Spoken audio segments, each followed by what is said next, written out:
After humbling the Byzantines in a war for the ages, Vandad turns his gaze inward, securing Persia's borders from nomadic threats and igniting an economic revival worthy of the new Zoroastrian Persia. Yet even as prosperity grows, Vandad's ambition only deepens. He plans to create the first great Zoroastrian legend, a legacy for his son to wield in future wars against both the Byzantines and the Arabian Empire. But vengeance still burns within him, for Vandad seeks to avenge Darius by seizing Thessalonica and Hellas from the Byzantines, and to go even further, restoring Persia to the full glory of the Achaemenid Empire.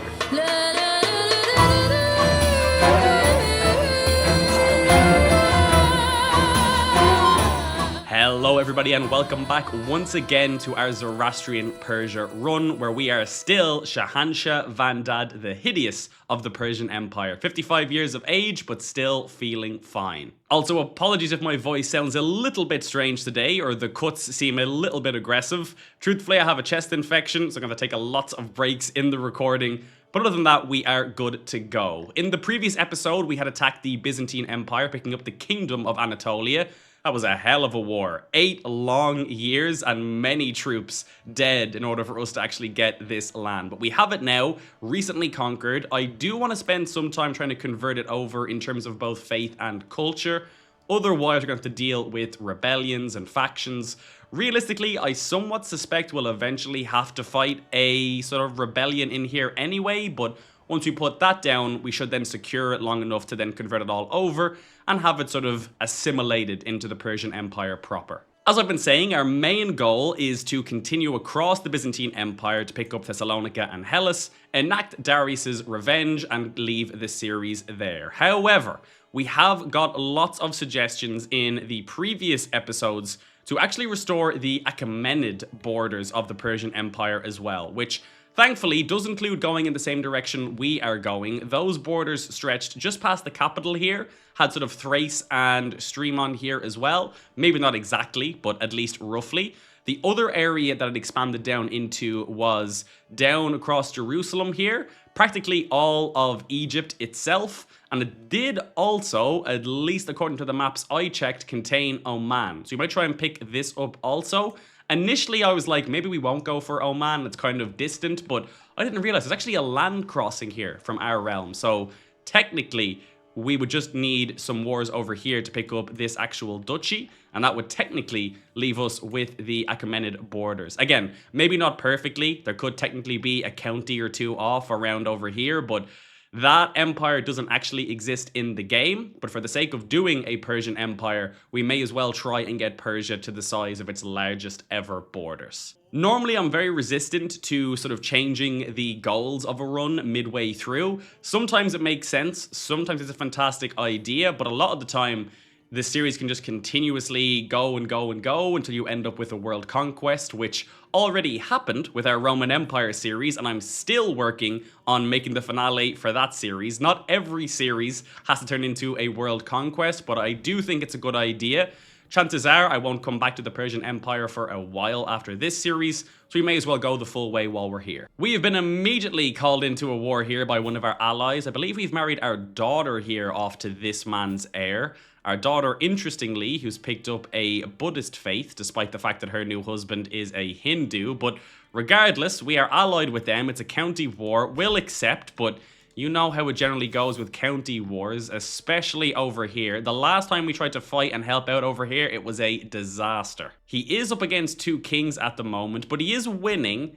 I don't know if we want to send Persian troops over here to deal with all this, though. A lot of the time, it feels like we'll just jump in, nice and easy, deal with them, and then we get a faction back home or something, and it ends up being a nightmare. So I'll give it a little bit of time, and if we decide we want to help him later, we can. Fantastic. We have another nomadic camp migration into one of our counties. This is a war that we definitely will deal with. Where exactly are you attacking? Over here. Okay. My vassal, Governor Sugand here, has attempted to lay claim to the Persian Empire. Apparently there was a strategic marriage between our dynasty some generations ago, which he is now leveraging in an inheritance dispute. These claims are laughable, of course, and if it is the extent of Sugan's threat, I have little reason to worry. So he's actually instantly become our rival for this. Doesn't really have that many troops or any scary alliances. I think we'll be okay, but not fantastic if he actually does end up coming up with a claim, because it's just another reason for the vassals to actually get involved in trying to get somebody else in control of Persia. Someone else is planning to kill me. This is fantastic news, thank you. These nomads, man, I swear. We give them their independence so that they'll stop trying to just start those factions for independence all the time. And then they attack us anyway, even though they only have 1,800 men. It's like, I don't mind when they turn into the Mordvinids and become this dominant force and this very scary nomadic realm to deal with. That's fine. But it's just incredibly annoying the amount of mechanics they have when they're tiny. Like, if this was just a feudal county, he's doing nothing so long as we surround him. I do want to try and deal with this one quick, because we are starting to get this faction of the Cypriot Orthodox populists, which will fire in the newly conquered Anatolia. Want to make sure my army is ready for that one. Shouldn't be too much of an issue, but this is a prime reason why I did not want to help out in that war we got called into. I'd currently be pulling my whole army back to try and deal with this, and then by the time we did deal with this, or maybe even before that, the faction would have fired in Anatolia. That's why we don't immediately go to people's aid when they call for it. Faith at the frontier. It looks like along our border here, there's been a heresy of Behafaradism, another form of Zoroastrian, but they do consider us hostile, as well as us considering them hostile. We're certainly not going to convert. This one will give us stress, but 100% chance that the head of the Magi enables to bring the soldiers back to the true faith. Incredibly, our ally won the war anyway without our help, so extra happy we didn't actually waste our troops over there. Hold on a minute, we can usurp a kingdom. Oh boy, have our vassals gone crazy again? Yes, they have, and of course, it's still Transoxiana, just refusing to be inside their de jure kingdom borders. That's fine though, I will usurp this kingdom, and then I will try and give it to a fairly regular vassal over here. You will do, there we go, grant appointment. You can have this kingdom. That should then free you of Transoxiana, so I've managed to grow my realm without Transoxiana getting too big. Oh, amazing. More nomads that want to rebel. Fantastic. If you want freedom, you shall have it in death. Hopefully we can deal with him nice and easy. He should be relatively close where our army is already. Yeah, we're coming back across here. Should be fine. There we go. The first uprising was dealt with nice and easily. Hopefully we can sort this migration out as well. I'm not sure if I just haven't been able to actually fight the army that has the ruler in it or whatnot. They seem to mainly be composed of an adventurer band and an ally. I think I've beat them back a ton, but never actually the initial force, which is why it's taken me so long. There we go. At long last, it has ticked in our favor. That's the migration war dealt with as well. We can disband all. And now I really want to stay out of conflict, because in 5 months, we're going to have to deal with the Orthodox populists. Again, should never really be an issue. Only really an issue if our army is elsewhere or severely depleted when they fire. But I think we'll be fine here unless we get declared on randomly. We can also create quite a few titles here, including Georgia and Anatolia. I think let's definitely create Georgia up here, because I would like to encourage one of these vassals to actually expand out our land here to pick up the remainder of Georgia. I will make Anatolia as well. There was our son here that we were waiting to actually create this duchy and give it to. That can now be done. So I'm going to first give you the actual province of Anatolia. There you go, my friend. And then straight away after, you can get the kingdom. And now please convert all of that faith for me. Now we could attempt to start this legend, get it going, so we have the ability to then push 2 holy wars for kingdoms at once. The reason why I'm not doing that just yet is there's still so many buildings we can upgrade from our economy, so I'd rather use the gold there for now.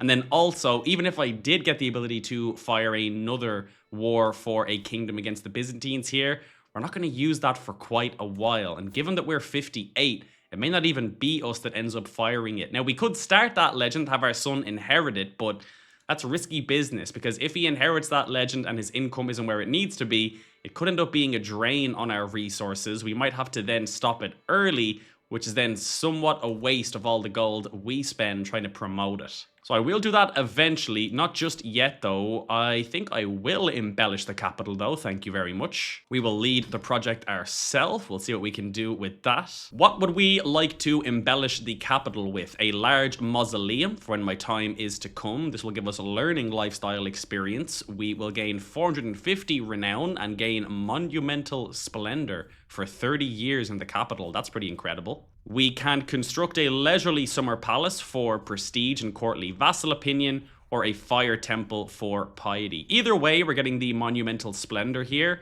I think the mausoleum, to be honest with you, it's quite rare you get the opportunity just to get a big bunch of renown, so why not? Also, look at this for a steward. Additional taxes, 1,000 gold. Hello, thank you very much for that, my friend, with your 29 stewardship and ridiculous number of traits. We do have one more possible men-at-arms slot here. Our current monthly maintenance is 104.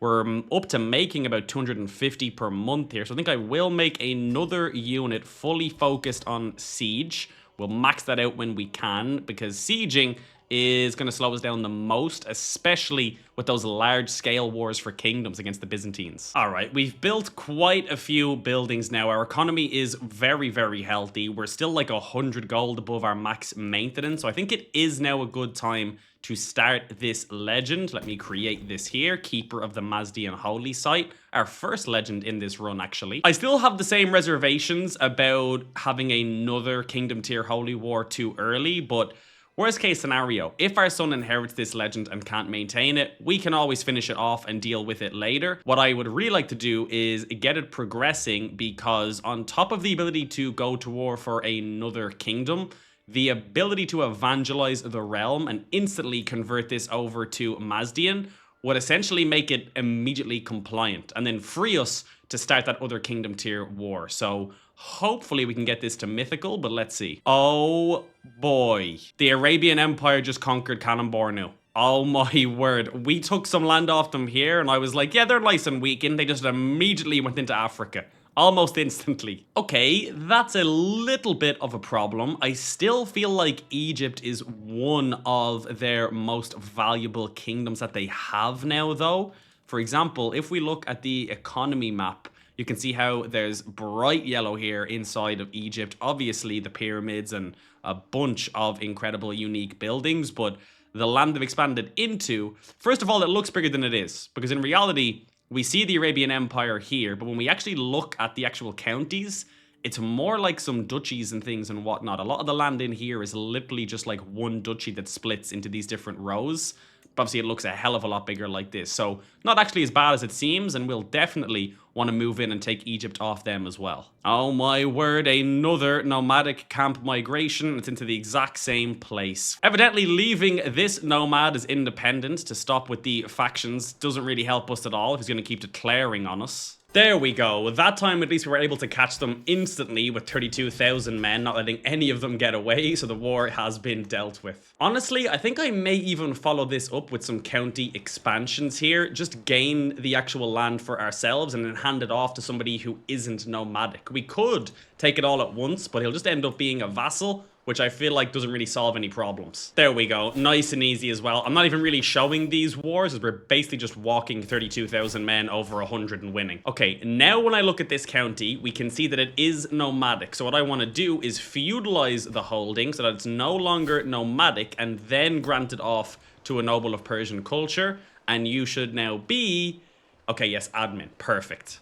So I think our best approach here is just to proactively grab back this land whenever we can for ourselves, feudalize it, and then give it to a vassal. What the hell's happening here? People are trying to kill each other. Wonderful. Let the traitor be known to all. It is quite frustrating that I can't just, say, look at a vassal that is nomadic and then force it to actually feudalize. Like, there's no way I can just demand her to feudalize. If I look at the actual holding, I don't get the option.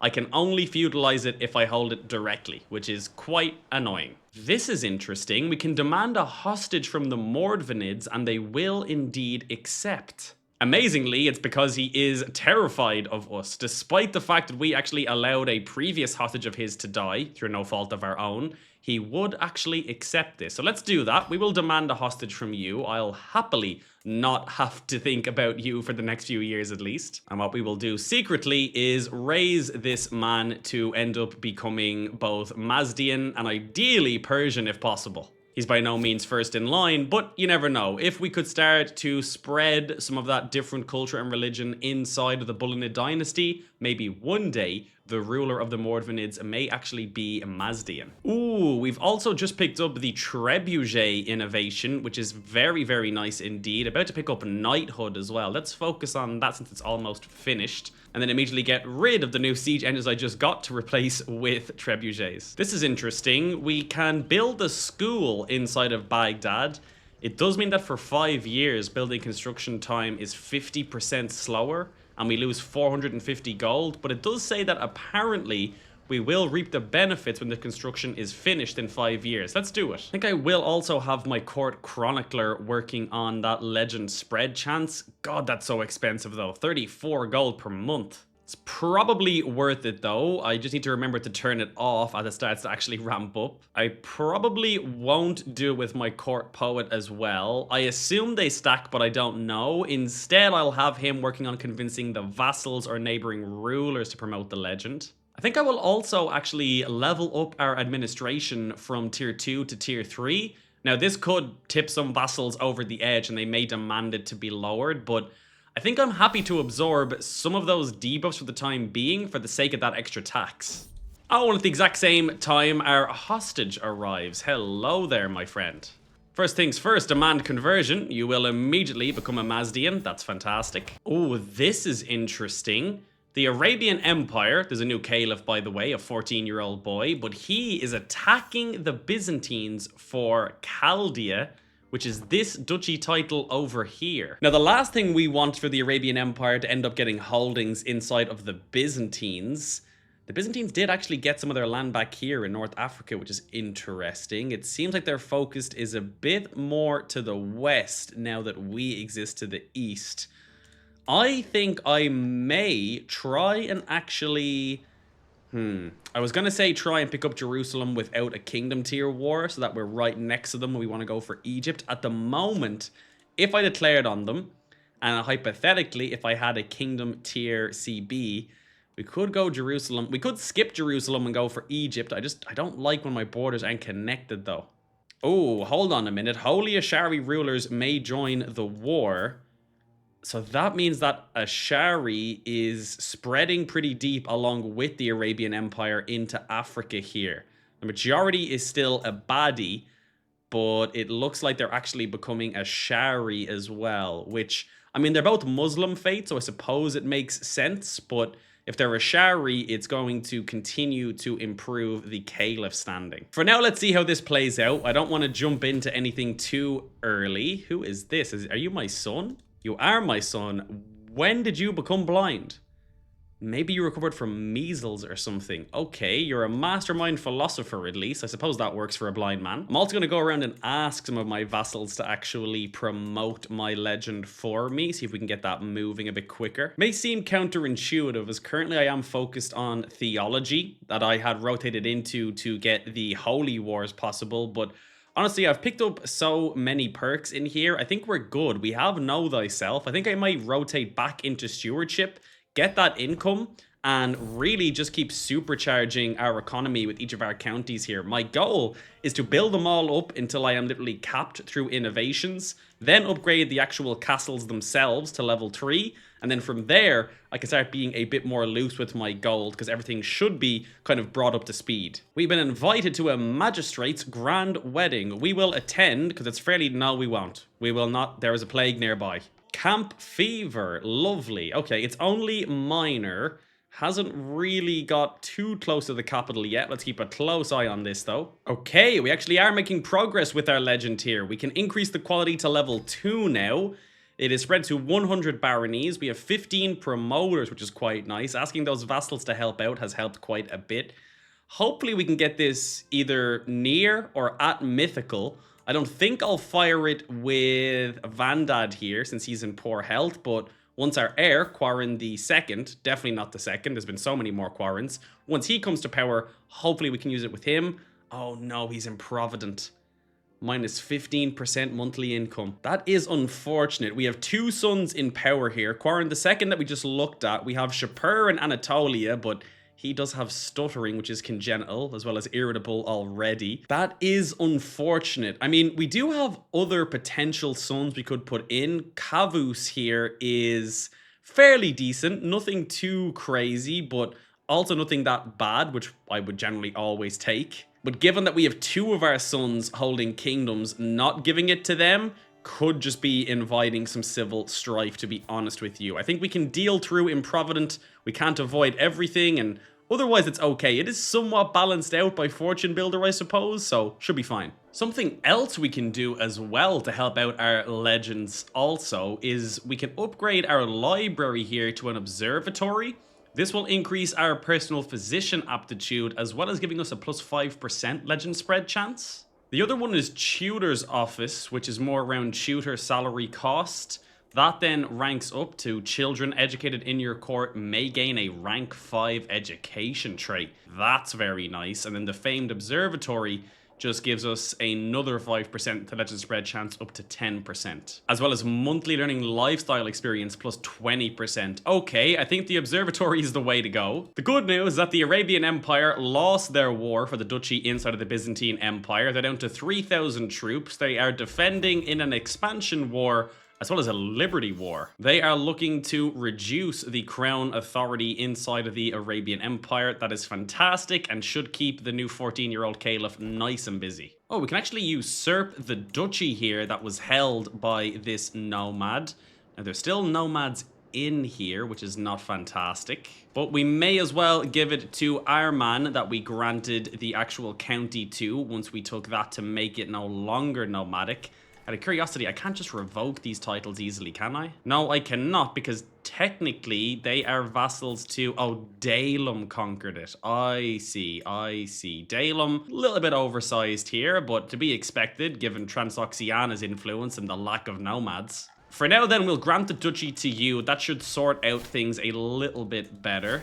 And then Dalem here, I'm going to retract some vassals off of you, my friend. Please give us this. You'll accept. Thank you very much. And just one more, please. That's not too much to ask for. We'll take that one off you as well. Fantastic. So these nomads are now my direct vassal. I can attempt to revoke. Because she's a governor, I can revoke it without being viewed as a tyrant. Oh, okay. Wait a minute. I didn't know that would be the case. She's not even admin, but she counts as a governor. Okay, we'll revoke everything then. Okay, fantastic. And we can then feudalize this holding when we have the gold. Didn't realize this before either, but when you actually feudalize a holding, it's debuffed for 30 years after the fact, but that's perfectly fine. I don't really care if we don't get much out of this land, so long as it stops being a drain. Okay, we managed to sort this land out then, and what's been a problem for us for so long should now all be admin and no more nomads. Speaking of nomads though, we are once again dealing with a nomadic camp migration into the recently taken territories. We revoked it from the nomads. They instantly want it back.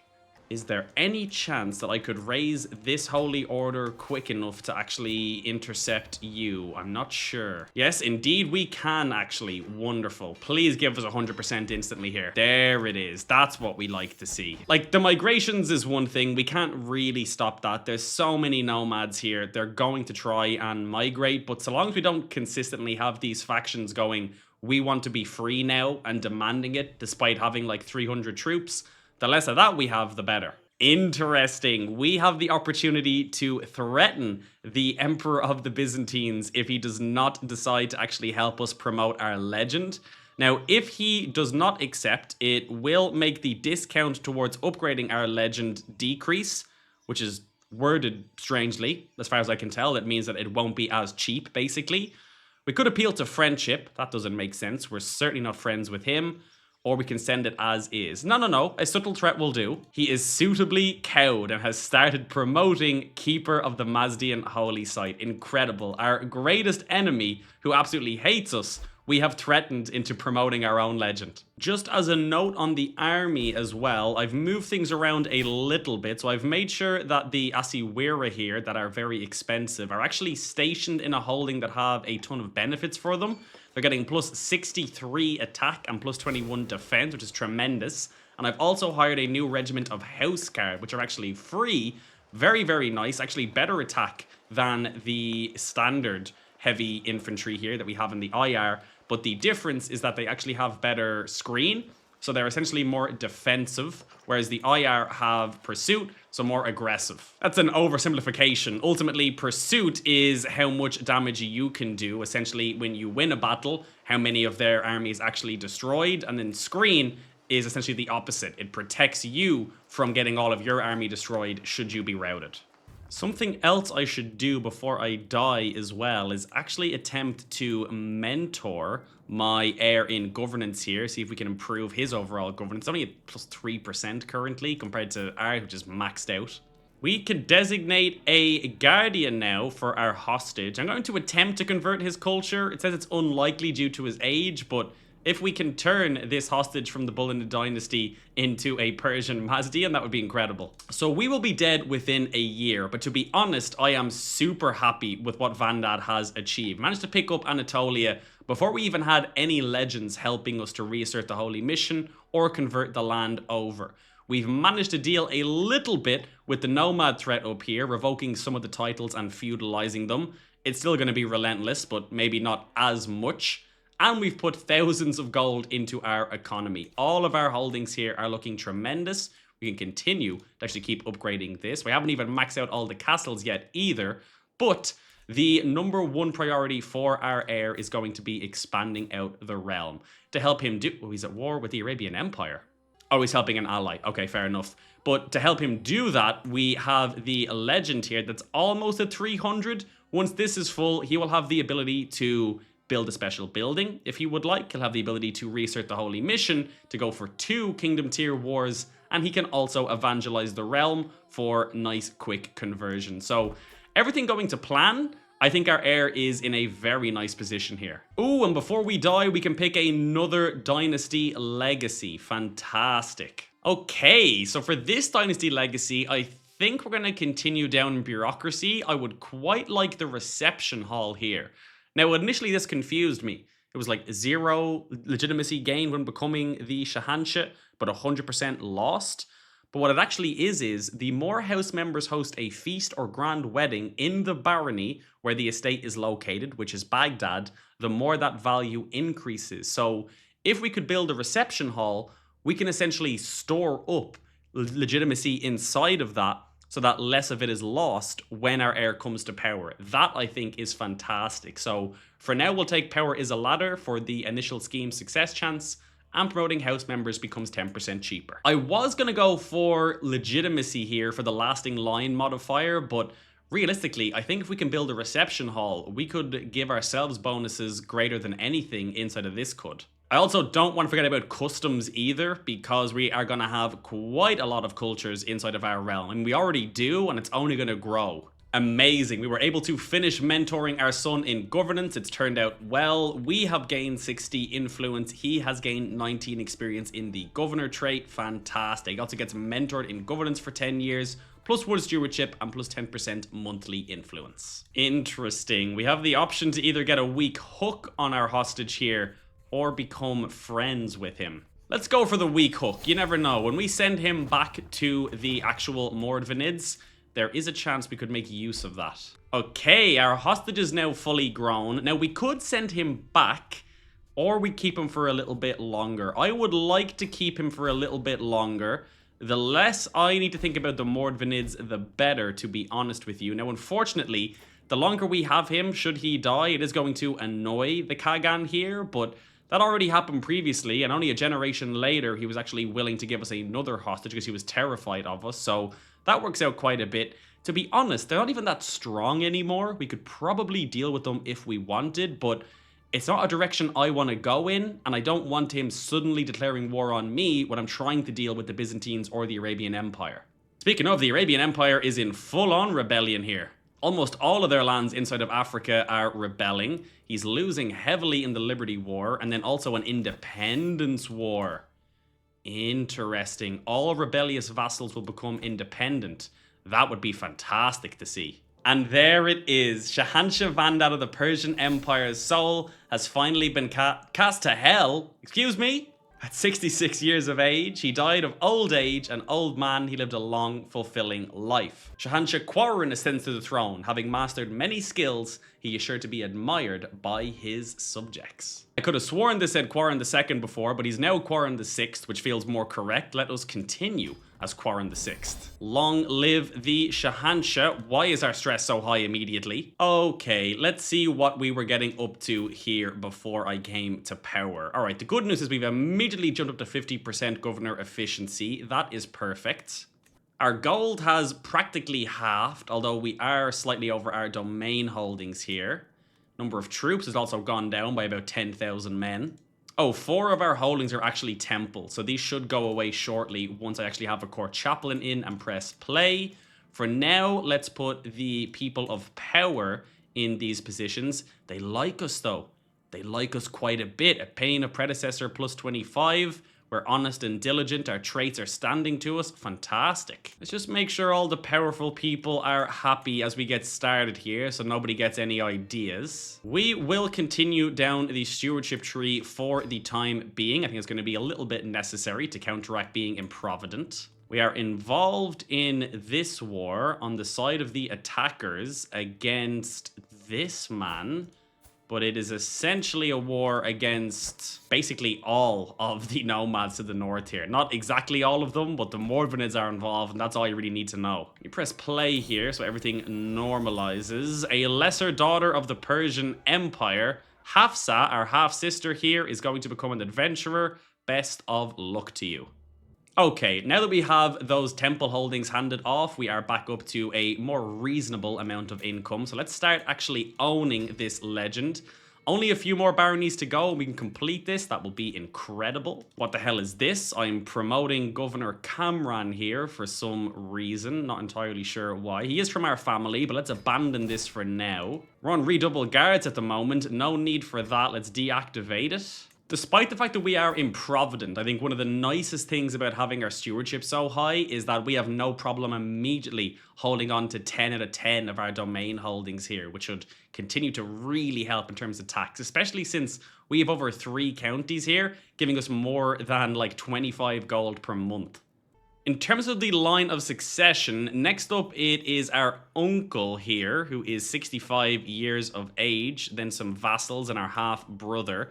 Our eldest son is 17 years of age here. He's child of a concubine, otherwise looking pretty decent though. Let's host a funeral in the capital here for our father, as is only proper. We will do extravagant ceremonials, and our goal will be to mourn. We'll get some piety for this, but the main goal is to reduce our stress, because we are already on a severe penalty for our health, because we're already at level 2.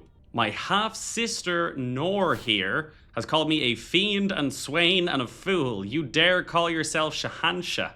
She hurls herself towards me, furious finger waving inches from my face. Vandad of the Persian Empire had designs for me to rule in his place, villain.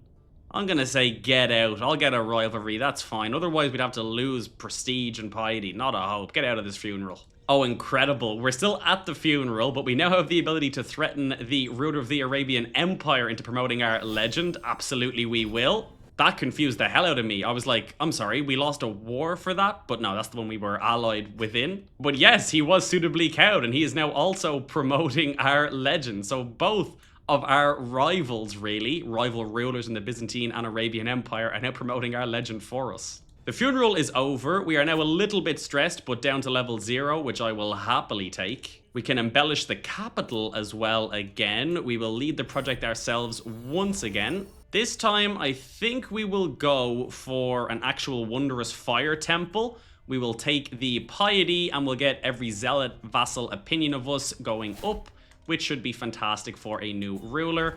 And I'm happy to get all the piety that I can get, as we have lots of holy wars ahead of us. Wait a minute, what in the world is happening here?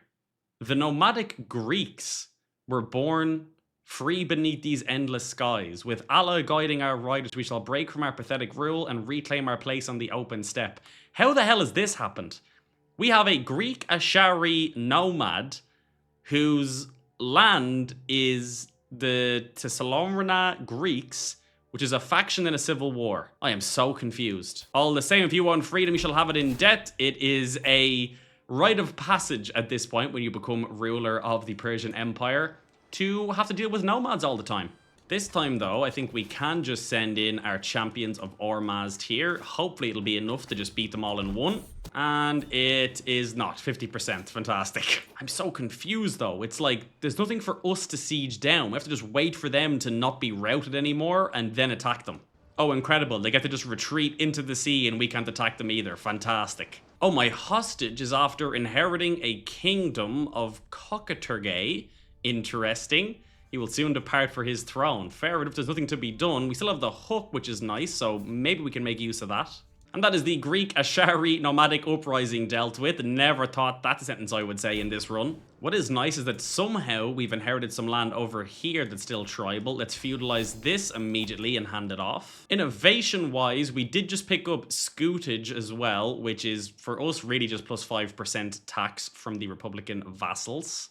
I suppose next we go men-at-arms. I think that makes sense. Our current army is 125. Our income's at 167, but that's while we're promoting a legend.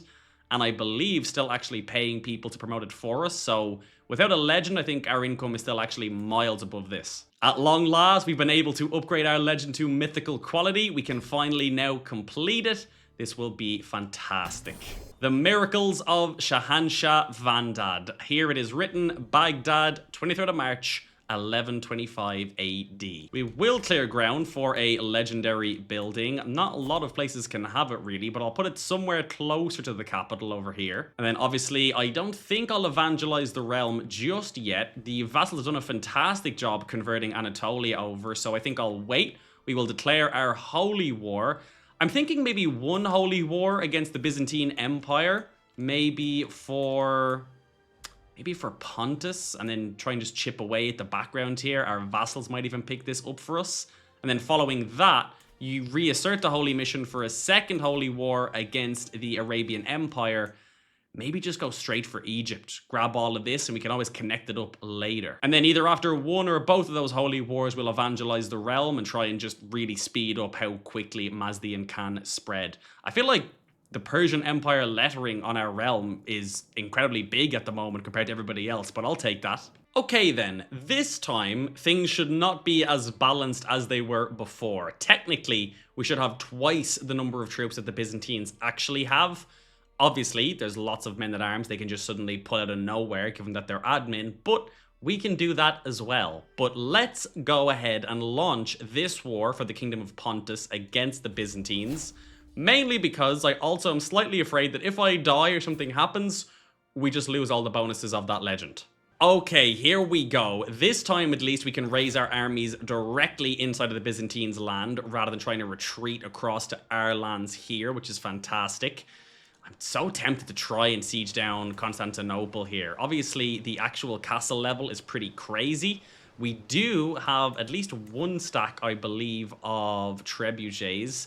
Maybe that'll be enough? I'm not sure. Let's see. That would less even be for war score, although that would very much help, and honestly to see if we get any artifacts from inside of their capital. Before we go on some crazy run for the capital though, let's actually move our troops over to where the war goal is. Ooh, can we get a battle in here? This would be incredible. Okay, incredible. We are nice and grouped up. Let's move in to attack here. Hopefully we can catch them. Here we go. We should have a battle here. A bit of a pincer attack movement. Please jump in there, men. Thank you very much. Trickle in. You love giving me these pop-ups in the middle of a battle, don't you?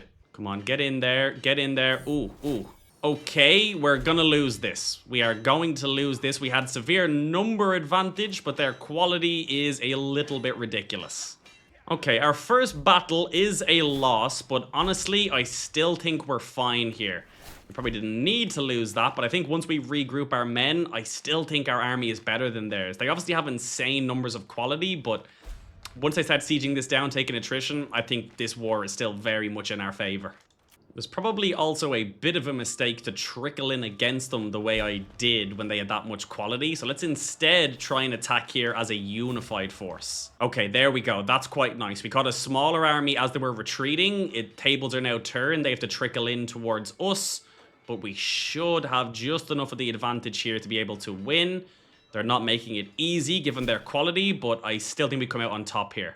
Your valiant struggles in the Holy War. That's a horrible text to pick. I can barely even read that. For the Kingdom of Pontus has not gone unnoticed by my family. Take your share of our wealth and may it aid us all in victory. Okay, thank you very much. There we go. That's more like it. We win our first battle. Let's now get some sieges going. We could start another legend. I think I definitely will, but probably not until after this war in case I end up needing that gold. I'm going to station besiegers here, but I'm going to break my army up a bit back here to try and help with our supply. As we have learned from our previous attempts, attacking the Byzantines, supply is what wins these wars. Okay, we got one siege off there, but they have now showed up once again. Very important for me to group my troops up. I got our supply a little bit better. It's still not fantastic, though. It's actually better attacking from this side, because then they have to take the river crossing to defend this, so this should be okay. There we go. Same again. Let them trickle in. They have to come across the river. Absolutely phenomenal military tactics here. That is absolutely incredible. Thank you very much. And straight back to sieging. I think I will pay some gold to hire some of these special mercenaries as well. They'll take some time to get here, but they can make a big difference. Ooh, this is not good. I have stretched my troops out a bit too far. They're also starving. Let's try and send them back, but this is not good. Every time I get greedy, every single time I get a bit of momentum, I start to get greedy. Oh no, they messed up though. They're backing up. They counter siege and then ran away, but I caught half of their army. Okay, this is actually good news. I'm going to just keep the pressure on here, even though I'm starving, because their army is still relatively split, and I don't want to let them group up. Yeah, this is what we want. This is what we want. If they had grouped up here, we were absolutely dead. We're probably going to lose our siege over here, though. Yeah. Yeah, that's all right, though. That's a price that has to be paid. Oh, boy, are we going to win this? Oh, that doesn't look good. This is where our economy comes in to help us, though. I'm going to hire the Company of the Oasis to jump in there. Hoping that can get us over the line. Maybe not. Can you get there in time? Oh, no. Oh no, that was very bad by me. Very, very bad. We're down to minus 53%. They're going to counter siege all that as well. Wait, hold on. What is this? Our brother-in-law of the Achaemenid Kingdom is offering to be tribute to us? Okay, yeah, I'll accept that. If you want to give us some gold, go right ahead. Let's take war profiteer, because we could be in this war for quite a while yet. Okay, this is a little bit of a problem, but the good news at the very least is that when we call on our provincial armies now, they should have even more troops than last time because they're a bit more developed. I don't mind using quite a bit of my influence here on this because we can't hire them all anyway. And it's going to be a little bit of time if I need to worry about actually getting somebody in line for the throne. God, I hate that we have to retreat so far back. Meanwhile, when we attack the Byzantines, they're attacking us again straight away. That's why I was so spread apart. I was convinced it would take them so long to get back to us. Playing with fire a little bit here because we have nothing siege down. It's ticking against us, but I'm going to give it a little bit more time to see if I can get this supply back to where it needs to be. Okay, this is fine. I'm happy for them to siege up here, take some supply hits themselves. How long until these men get gathered? A little bit of time. You know what? We don't need everybody. The numbers that you have right now are fine. Stop gathering. Just group up and let's counterattack. All right, come on. 46,000 troops. Let's get up here and attack. Defending in hills is not ideal, but it has to be done. Okay, this actually has to be a win or we lose the war. Come on. Yes, very nice, very nice. Okay, that's more like it. Now we're starting to melt them with the provincial men-at-arms. I should maybe just raise those before the war going forward. Our allies are showing up as well. That's fantastic. You know what? Maybe rather than trying to attack so close to their capital, what if I instead go for the war target, but actually a bit closer to our own land first? This is very messy. I've had to keep a big army together for too long. I'm starting to starve, but I just really... Yeah, we can stop being rivals. I just really want to try and actually deal with this. But I'm leaving my siege exposed again. Okay, the siege is done. Retreat over to the actual battle here. This is good. This is good. Please don't get caught. Okay, we're good. We're winning the battle. Our allies are coming in. I'm going to send in my actual siege in here too, just so they're not so isolated. Okay, amazing. Very nice battle won here. Very, very nice. Super happy with this. And counterattack up over here to the smaller force. There we go. That's more like it. That is more like it. I am not going to fight this nomadic ruler. You can have your independence for the time being. We'll get you back later if need be. Okay, there we go. We've leveled the playing field a bit. That is 2 for 2, though, in wars against the Byzantine Empire, where they get dangerously close to winning, before we make a comeback. We are going to keep sieging down here as much as we possibly can. I'm going to move a bit of the army back here. I don't want them to end up behind us, just counter-sieging, and then we have no supply in the middle of their territory. This war will be a little bit difficult, but realistically, once we get Pontus and actually cut them off, it should shorten our front line at least a little bit, because they'll actually end here, as opposed to right now, there's just so many areas where they're just one county away from sieging us. Oh, what was that? Enemy ally joins war. Who was this? The Sultanate of Great Moravia. Okay, 4k troops, nothing too crazy. We finally caught this smaller force over to the right here, sieging this down with our allies' support, which is tremendous. Okay, there's the full army. Let's pull these boys back, group you up over there. This is going to be a battle and a half, and we are starving. Let's try and group up over here, make them move through our siege territory as much as we possibly can. Okay, timing this is going to be key. I'm going to move here with the intention of actually fighting a smaller army. When the 24,000 moves away, we'll capture the army behind them, which will then force the 24,000 to come back to reinforce, just like this. Hopefully we can do some damage to the 9,000. Yes, we can. And then by the time the 24,000 jump in, so do our allies to even it out. And then we should hopefully win this. We definitely have the troop number advantage. Would help if I pressed play. But yeah, I don't think they win this despite their quality, because we have so many more troops. Fantastic. Incredible. There we go. That takes us up to 68%. Now just keep sieging this down. We're doing well here, but there's lots to siege. We're still doing well sieging things down, but I suspect we're going to have to fight them at least once more here, just so that they don't counter-siege us, and we buy ourselves enough time to finish sieging what we need. Same plan again here. Try and start the battle against the smaller force, which we've actually done. They haven't even attacked us here. Let's move in against the 13,000. Once again, we have managed to split the army in two, which is fantastic. Although, to be honest, we could probably handle them all grouped up at this point. Oh, no, I'm ill. Please, no. Please, no. Are you decent? Yeah, okay, you should be. Do no more than what's necessary. A little brighter. Okay, excellent work. Please don't let me die now. I have a whole other kingdom war to go to. Rather than chasing them through their own territory and taking attrition, I'm going to stand my ground here, siege this down, force them to come to us if they want the battle. Perfect. There we go. 100% again. Let us enforce our demands. Fool the spirit. So be it. That is Pontus under control, and we have cut the Byzantines in two. He's also paid us a nice bit of gold there, up to 7,000, so that is incredibly worth it. I'm going to create these duchy titles first and then see which one is the best. Like, what's the actual capital of Pontus? Okay, it's this one over here. What I will do then is I will give this to my son. There you go. You can start with this. Then I'm going to grant you the appointment of everything else inside of the duchy, including the other counties. This other duchy here will go to my other son. It's just the way it has to be in admin, I'm afraid.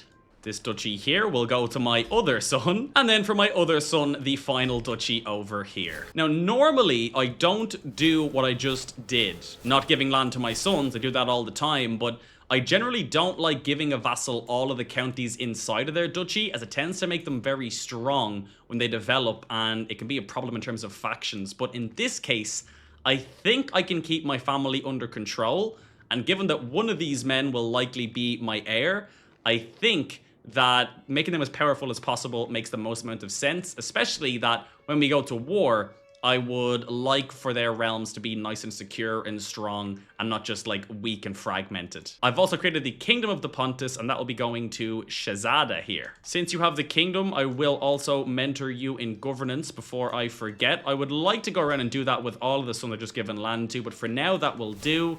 And also, once you've accepted that I will mentor you, I also want to give you the directive to convert these lands. Oh, the actual people who offered to help us, 450 gold's a lot, but you know what? Fine, I could have done it without you. I definitely could have, but you helped make it faster, so I will pay you. Please convert the faith over there. That would be tremendous, please. Now, again, I could evangelize the realm early here, but I don't know if this land alone is enough to really threaten me in terms of a faction. Bear in mind, when we took Anatolia, which was the same size, if not a little bit bigger, they've already fully converted it, and the faction, or the rebels inside of there, were never even strong enough to actually fire against me, so I'm not going to rush it there. If I really want to deal with it, then I will, but I'd like to hold on to it until we use our second kingdom war against the actual Arabian Empire here for Egypt, and then use it and try and spread Mazdaean quickly in both of the new kingdoms. Oh, and it looks like our vassals down here have actually already started picking up lands inside of Oman, which is what we need for the Achaemenid Empire borders, so that could actually be achieved for us, which is tremendous. But I am very happy with our success today. I think Vandad did incredible, investing in the economy, expanding out the borders, getting the legends going. His son is now reaping the rewards. Hopefully we don't die from being ill and we can recover from this. We've already lived up to our father's expectation in expanding inside of the Byzantine Empire once again, weakening their position and strengthening ours. We'll try and pick up what is left of the Byzantine Empire over here as well. Maybe our vassals can help out there, but at the start of the next episode, the start of this one was a lot of build-up and economy and getting things together, but at the start of the next episode, we're going to immediately kick off with a war against the Arabian Empire for the Kingdom of Egypt, while we wait for the truce with the Byzantine Empire to cool off. Although, once again, the Emperor is 73 and near death, so maybe by the time we are in a position to declare war again, it may make more sense to strike against the Byzantines once again. We will have to see in the next episode. Thank you all so much for watching this video. If you enjoyed it, please don't forget to like and subscribe. A massive shout out to all of our channel members helping to support the channel and everything that I do here. And as always, a very special shout out to our Emperor's Hands tier in Faustbread and Kenny IDFK. Have a great day, and I will see you all in the next video.